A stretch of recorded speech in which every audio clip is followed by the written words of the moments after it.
Good morning. I'm Bud, and let me welcome you to the Rio Grande Garden Railroad. You know, I've always been fascinated by the real trains and the model trains ever since I was a kid. So building a garden railroad in the backyard seemed like a normal ambition I thought I could accomplish. I always strive to have the trains look and operate as realistically as possible. So, I hope that you enjoy your tour. With only 325 feet of track to work with, I enjoy modeling the open countryside scenery of the railroad as opposed to modeling towns, industries, mines, and train yards. You will notice that only 3 buildings exist on this layout. The northern half of the railroad is represented by Willow Creek in the state of Colorado. The southern half of this railroad is represented by Chalma and a logging operation, all in the state of New Mexico.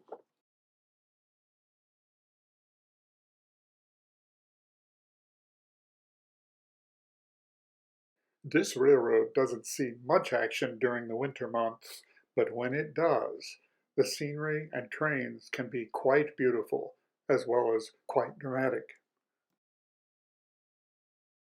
Note the Christmas wreath inside the roof overhang and the attached snowplow on locomotive number 319.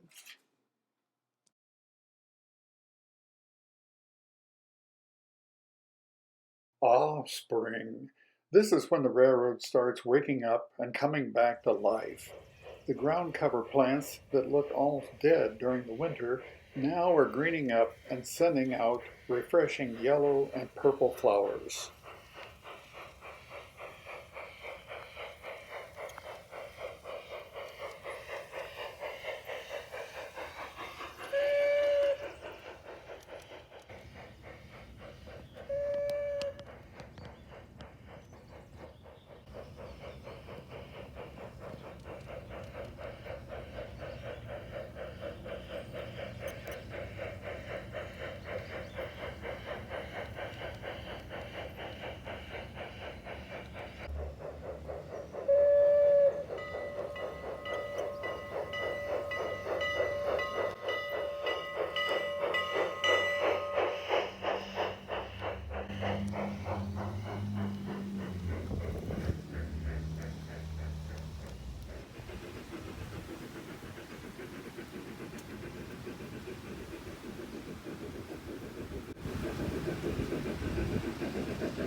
As garden railroaders all know, the sunshine and shadows all become part of an outdoor railroad.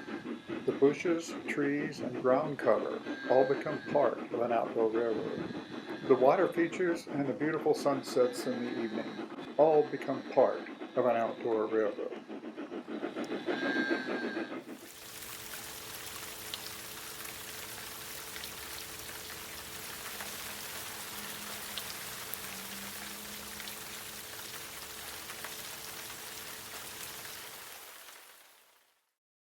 Ah, this fisherman has already landed himself 3 fish.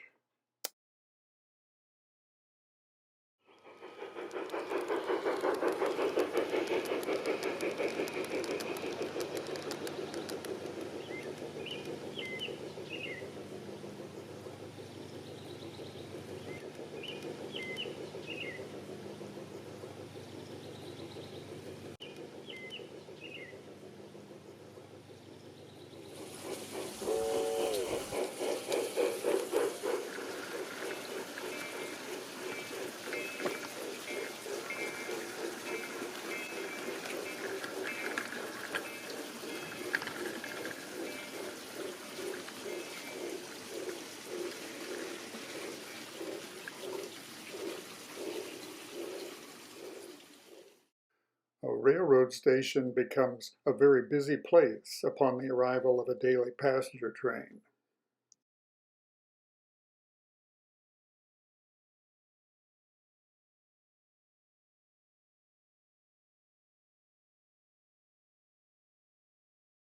My experience is perhaps the passengers aren't noticed in HO-sized trains, but passengers certainly are noticed in our G-scale size trains.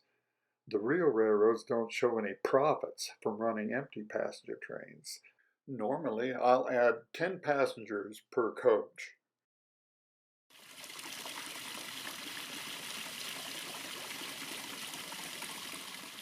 Right behind the Chama station is McIntyre State Park. Here, hikers and swimmers can enjoy the tranquility of this restful park.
Ah, the summertime.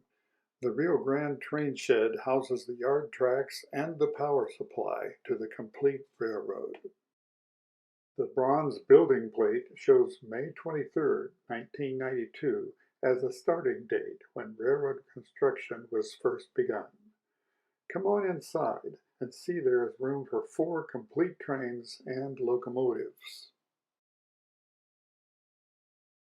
There are 4 yard tracks here.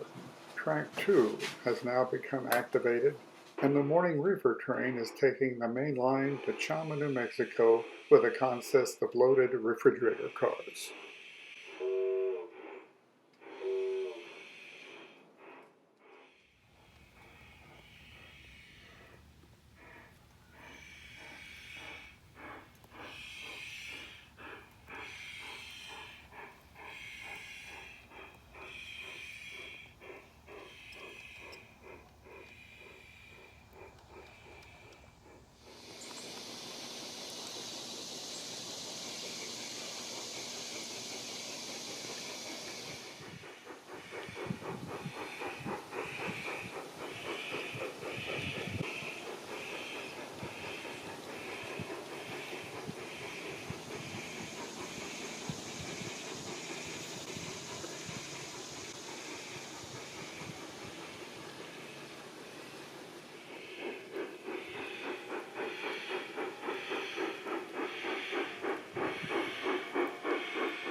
This reefer train is no doubt the most colorful train we have operating on this entire railroad.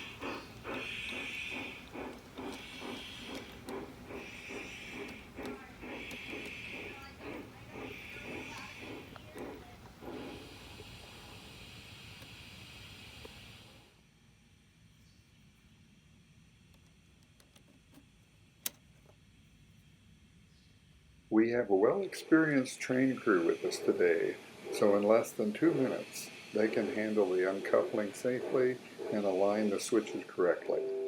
Then they can reattach the caboose for the return trip back to the Rio Grande train shed.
Our train orders call for holding on the main at milepost 377 to allow the evergreen logging train to take their private company tracks off to the sawmills for making lumber.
This old black and white photo inspired me to build my own cattle corral. 4 or 5 months out of the year, the Rio Grande Railroad was busy shipping both cattle and sheep.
The coming of autumn.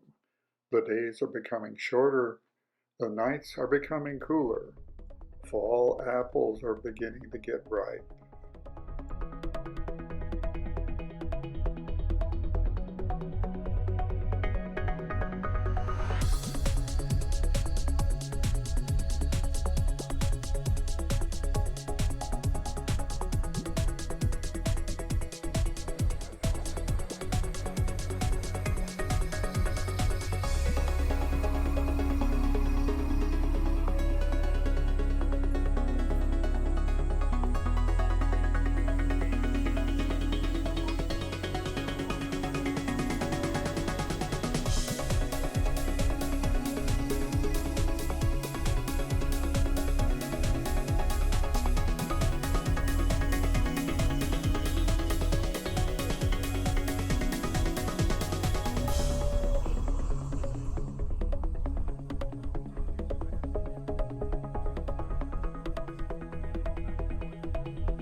Now, if we as model railroaders want to duplicate real railroading situations, we need to plan a few evening operations right after sunset. The sky is usually beautiful with rich colors of blue and orange. If a full moon is out, that is just a bonus.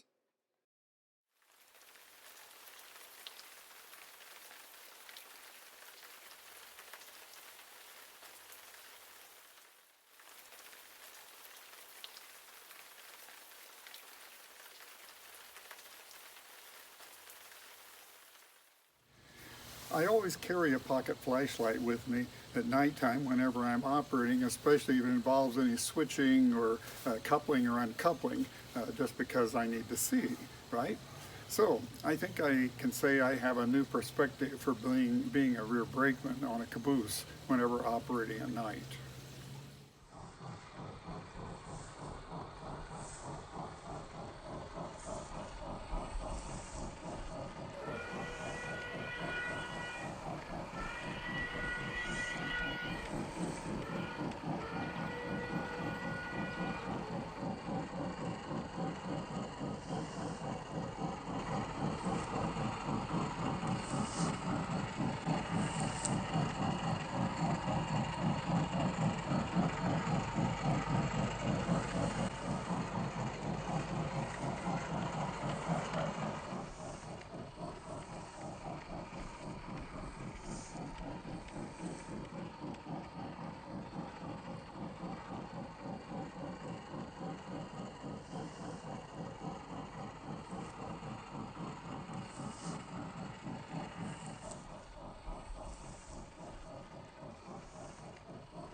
It's just hard to beat a fully lighted passenger train at night.